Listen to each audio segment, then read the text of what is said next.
Hey guys, I'm Tati. And I'm Tara, and we're TNT Dynamite.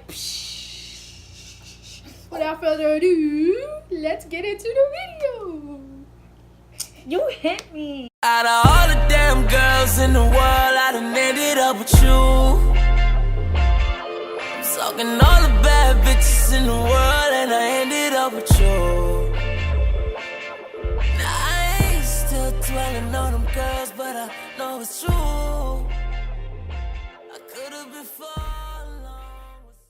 Alright, so today is a very serious topic, so let's be serious about this, okay? Let's get in our serious mode. Ready? 1, 2, 3. Okay, I'm sorry. Today's topic is depression. Ooh, I like how we said that together. Okay, This is a serious topic to us because we've experienced it. We're gonna get real in this. Yo, we about to get real.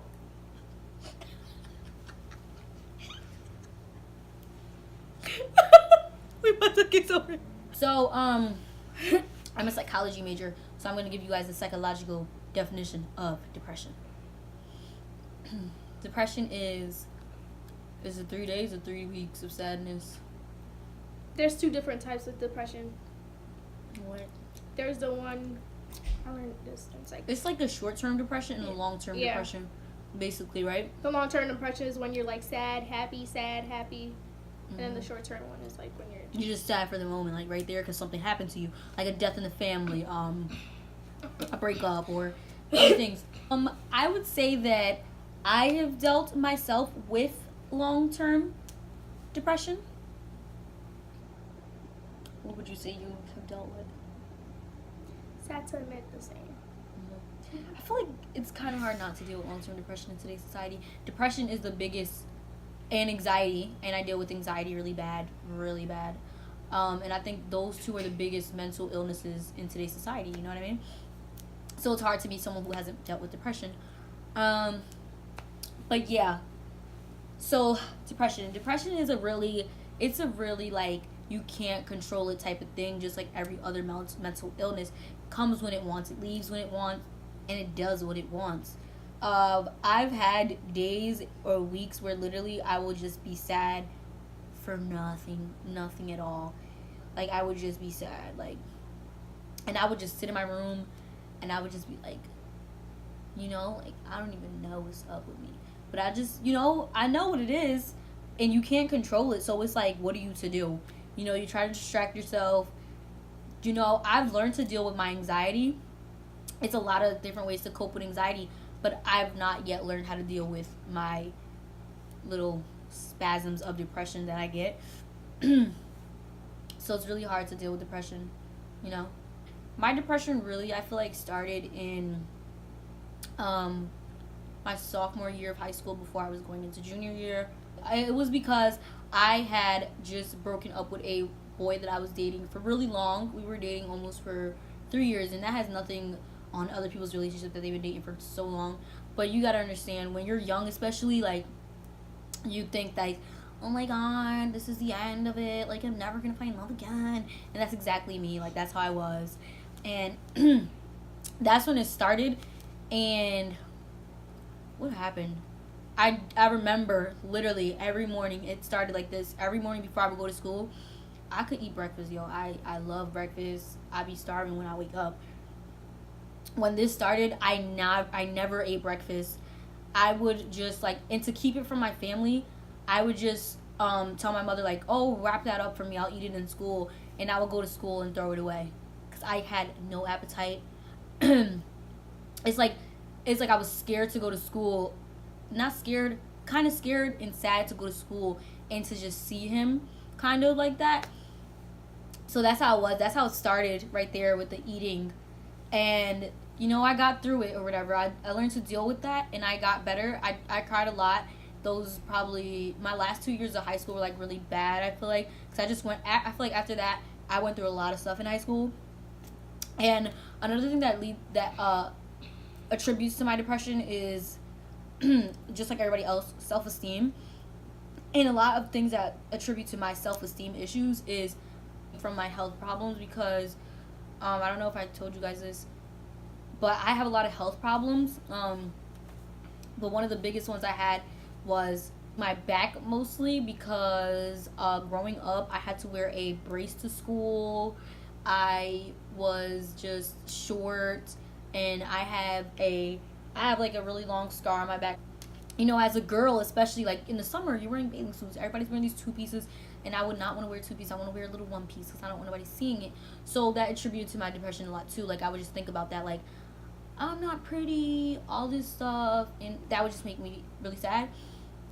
So fast forward, basically over the years I did learn how to deal with it. Now I accept my back so much. If you see me now, like, my mother says this to me all the time, I'm just always out there. I would wear crop tops now. I would wear low scoop backs now because I've just gotten so accustomed to it. And I learned to love. Yeah, I wear 2-pieces now. That's all I wear. No more 1-pieces for me, because I just started to love myself and my body more.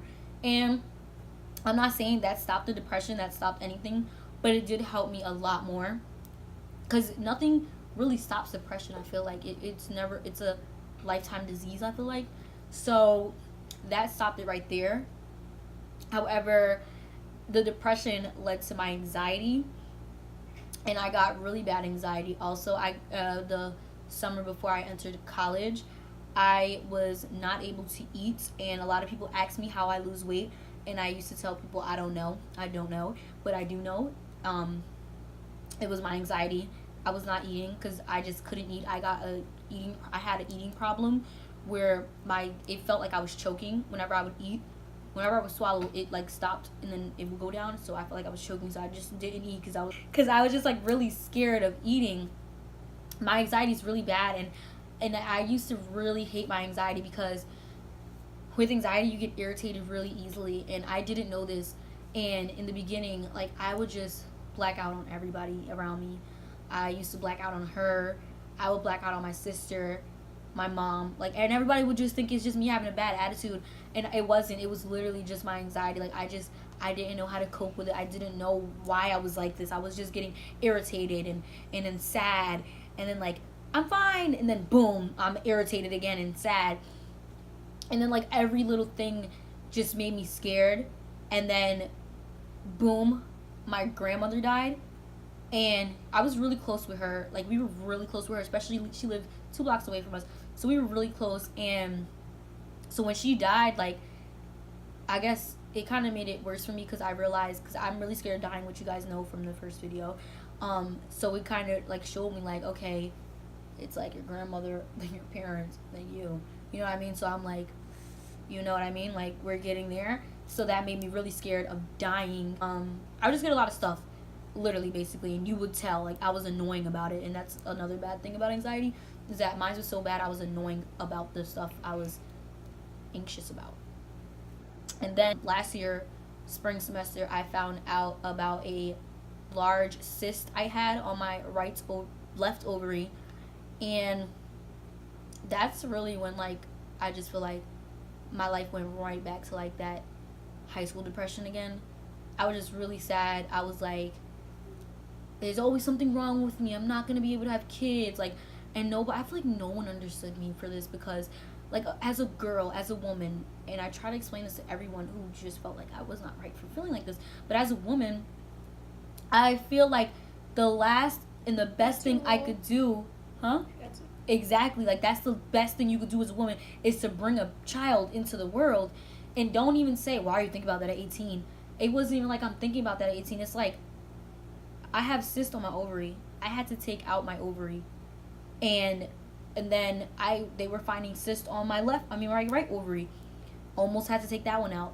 So I'm just thinking, like, I'm not gonna be able to have kids. Like, I'm not even a woman. I might as well be a man. You know what I mean? Because I can't do nothing. And I'm just thinking, who wants to be with someone that can't even have a child? That's what people get married for. You know, that's what people love each other for, because they're like, I can see a future with you, family with you. And I was just like, I'm not gonna have nothing in the future. I can't even have a child. You know what I mean? So I was really depressed about that. After my surgery, I was really anxious because I have heart problems, and I did not go back to school for a long time after the surgery because I was scared to go back to school. I was very scared that I was going to die at this point after surgery. I was scared I was going to die during surgery. And I just feel like being depressed in an African American Hispanic culture, it is like, There's no such thing. exactly, there's no such thing as it. You're not depressed. You cannot be depressed. You're just sad. And that was the thing. Like, I felt like I couldn't talk to nobody. But even though my mom's like in school for counseling, and I just felt like I could not talk to nobody. Like, literally, I wouldn't even talk to her about it, because like I just felt like, since it was like that, like since that was a stigma, I hope I'm using that word correct. Since that was it, like, you can't be depressed, all this, like, I was just like, I don't even want to talk about it with nobody because I'm gonna look weird. Like, I'm gonna look stupid. I look like I'm exaggerating. But then I just got open about it, and I started talking to people, and I talked to people, and I finally told my doctor, and he was answering stuff for me. He was telling me, yes, it's because of this. Yes, it's that. And then I learned to deal with it, and now, like, I do go through my little bouts of depression and my little bouts of, like, anxiety attacks, and I do get those a lot, and especially anxiety attacks, and I just learned how to deal with them, though, honestly, like, and, like, my one biggest thing really is out of this story is that I want to say, don't feel like, if you're just sad for, like, a day or two, don't feel like you don't have a right to talk to somebody about it, because it's never little, because little sadness turns into humongous sadness. You got to learn how to cope with it, like, you really do. If you feel like you have depression, you are not alone, you're not weird, you're not, you know, and especially if you're African American or Hispanic, talk to somebody, whether it be your best friend, it could be us, like, we understand, you know what I mean? It's like, you just gotta talk about it. But that's my story. I will post a video later on about my PCOS, which, if you don't know what that is polycystic ovarian syndrome. But probably after I get the pictures, so I could post pictures and stuff so you guys can see it. But yeah, so now, without further ado, Tiara. Hey y'all, my name's Tara. I feel like my depression is like not what is the word? Hereditary? You could tell when someone's depressed. They try to cover it up, but I'm tired. That's the main thing people say. They try to cover it up, but you could tell when someone's depressed. Like, yeah, my sister, she suffers from depression, and I guess this is why I don't like saying that I'm depressed, because everyone's always, that's why I try to cover up my depression, because then my family's like, oh, you can't be like your sister, blah, blah, blah. So that's why I try to be more out there compared to her. Instead of her, she just locks herself in her room. I try to go out with friends. I try to do this. It's like my depression is like on and off. Like, I will spend 2 weeks in a row just crying because I would just be sad because I would think about stuff. But let's just say my depression, it actually started, I think it started in 8th grade. That's when I realized. Because I was in my room, and then I didn't want to eat. I didn't want to leave because I was scared to go to school, but that had to do more with bullying. Because you remember the situation. We stopped being friends in 8th grade for a short period of time, probably a couple weeks. And everyone was bullying me in class because our graduating class was just so small, and then like they were just singling me out. And just like I was saying, because I actually did a presentation earlier today about bullying, kids could be very, very cruel. And yeah, they were on her side of the whole situation, and I just felt like so horrible. Like, I didn't want to get up, I didn't want to eat. I was in my room, like I would sit in the dark. Oh, best friend, you're gonna make me cry. You're not being serious. I'm so serious. I never knew that. Yes, I was, cause I really felt bad. No, you're just. I'm dead serious right now. Like, I really. You never told me this. I really did not want to go to. You know how long we've been out of 8th grade, and she's never told me this. Like, I was in that room. Do you remember my old room in the basement? Mm-hmm. In that tiny room. Yeah. So just imagine that room dark. Oh, that's already depressing, that room. Exactly, like my old room. Like, I just didn't want to get up out of bed. I was trying to miss class. My mom would come in and be like, "Oh, Da, what's wrong?" With her little Asian accent. And then yeah. And then after that, I just tried. after that, I guess that was just some sadness for a short period of time. Then after that, throughout high school, I guess I was bullied too. Yeah, I was bullied a little bit in high school. Like, you can't, there is, like it's either you're too big, you're too skinny, you're too fat, you're too black. You don't got enough money to be fly. Your gear is whack. You have messed up, jacked up teeth. You're bougie. Whatever you do, you get bullied for it. And I was bullied in high school, so that contributed. I remember one time, there's this one experience when I was bullied so badly.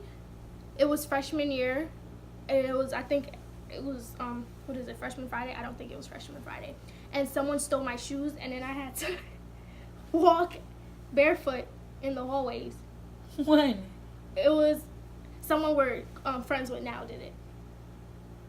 This person took my shoes, and all throughout and the whole day, probably like the last, we was like in like 7th period, and then we had 7th and 8th, and I was walking around the hallways with no shoes, and then people were just laughing at me, and I really went into the bathroom and I cried. Because that was really some movie type stuff. Like, I had no one, like, I was just getting, like, because I'm small and they used to pick on me. I think that's what... Now that I'm thinking about it, like, I really used to get bullied, and it's not funny, but it does get better, though. It does get better. I'm not laughing at the fact you got bullied. No, but you could tell it gets better, because before I was sad about it and mad about it, but now I'm actually laughing at it. But let's just say it had something to do with a toilet bowl, toilet water, in her head, and my face, my mouth. That's not funny. But yeah, they was play fighting. It wasn't that, Tatiana. It wasn't that. No, because you're not taking me serious. But yeah, that was another situation. And then I cried. I was crying. Okay, it contributed to my depression. And I always felt as though there was something wrong with me. I remember when I was younger, when I used to get mad, I used to bang my head.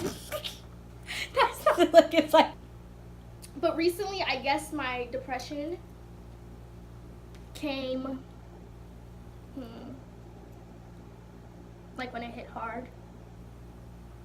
The reason why I feel like I'm depressed is because I think about the future. Like, you know, when you feel as though you're not going to make it. Stuff like that. That also, you know, took part of my depression. But, but yeah, that took part in my depression.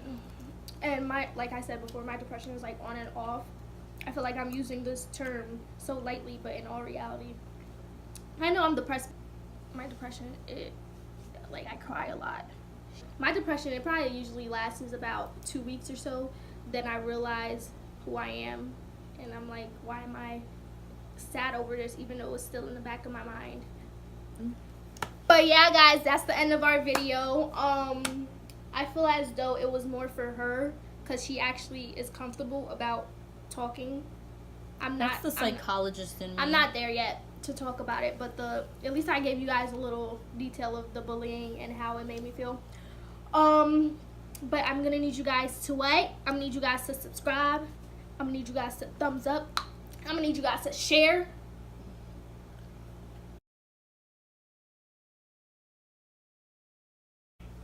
Hey guys. Tatiana, we could both say hey guys. I don't want to say hey with you. I don't even like you. That's a gag. We have another TNT. Why you say Talkative. we had another? Just so you said it, don't tell us. Waiting for you. Are you trying to make yourself cry? Yes, you are. You crackhead.